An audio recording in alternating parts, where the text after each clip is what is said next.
Hello people, I'm the Real Comic Book Gamer, and today I'm going to be reviewing Deathstroke issue number 2. I'll have a small little non-spoiler section for those of you who want to read the book for yourselves and don't want to get the book spoiled for you. I'll have a small little section like that, and then I'll get into spoilers. I'll give you a warning before I get into spoilers. So anyways, the non-spoiler section. This book was okay. It's kind of standard. Nothing I was really a big fan of, which is disappointing because the first issue I really liked and it showed promise. I was excited for the next issue, and this one just... yeah, it wasn't that great. It's just, there's only one really interesting part. The rest of the book is just like, okay, so that kind of, okay, and that's just basically how it goes. You just go like, okay, that's whatever, and then you get to the end of the book. So yeah, that's it for the non-spoiler section. Just overall, the book's just, it's whatever. Now let's get into spoilers. So there's your warning. So this book, the one interesting part of it is the Kenilworth part, which just out of nowhere we get a flashback of Slade and Wintergreen.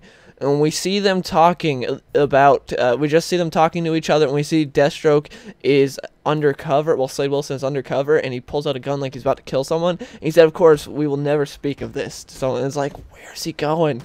This is actually pretty cool. Like, I want to know what's going on here. And then, boom, it's done for that part. And we get a flashback of Slade's past. And it's like, okay, seen this stuff before. And, yeah. So then we see Deathstroke in his new suit, and the suit with the white arm that I absolutely hate. I really don't like the look of this suit. I think it looks stupid. Also, I want Slade and Wintergreen both to get a haircut. I hope. I just, like, Slade has Nightwing hair, and that just does not work for Slade, in my opinion. And Wintergreen, I understand why he's got the ponytail, because he's been trapped in that cave for like a year, so I imagine it wasn't too easy to get a haircut, so I'm hoping he gets it cut after this, though, because I don't like ponytail Wintergreen. And again, just the Deathstroke suit, it does not look good at all to me. I like the suit he had last issue, but last issue he took that suit and he put it on a dead body, so that way they could be like, hey, see, Deathstroke's dead. So now he's got this suit, and this suit needs to be charged up by kinetic energy, and so I didn't really get that. Like, what's the suit do when it's charged up? I guess it just provides more protection. I don't know. Either way, just I just don't like the way the suit looks. And so we see Deathstroke go and take down Clock King later on, but we also get some more flashbacks, and I just don't care about these flashbacks. Like, they're not interesting to me at all. It's just Slade and Adeline fighting because of the fact that Slade's always going to these exotic kill locations and everything.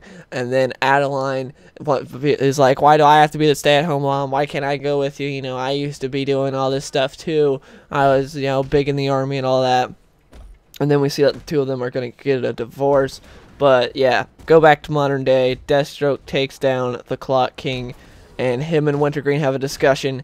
And Wintergreen is kind of funny because Wintergreen's like, oh, this is great, another hallucination. You know, I've had this hallucination like 146 times. And Deathstroke's like, what? This is real, you idiot. And he's like, yeah, you always say that, blah, blah, blah. And then Deathstroke ends up punching him in the face and is like, this is real. And the Wintergreen's like, this is real? Why'd you leave me in a cave for a year? And Deathstroke's like, golfing mainly. It was a pretty good moment between the two of them. I miss the chemistry between Slade and Wintergreen. But yeah, it's just good to see these two together again. Also, they explain New 52 Wintergreen, because in case you did not know, the beginning of New 52, you had a new Wintergreen. He was younger and he was black, and he was not a very well written character, and he was killed pretty early on. And in this book, they're just like, yeah, I had one guy, you know, replace you for a bit, so that way it would seem like no one would notice you were gone or whatever. So that was kind of weird, because why would you hire a young black guy to replace an old white man? Like, I don't get how that fools anyone. How's everyone like, yeah, that's definitely Wintergreen? I don't get it. I don't think that really fools anyone. But anyways, yeah, just happy the original Wintergreen and Slade are back together. Also, at the end of the issue, we see that the plan, like, all along was to get Deathstroke to wear that new suit, that prototype. I don't get why. We'll figure out later on. But if so, I think that's kind of lame, because Deathstroke clearly shows a disdain for this suit. So when he gets home, can he just take it off and wear a different one? Because he did not like the suit.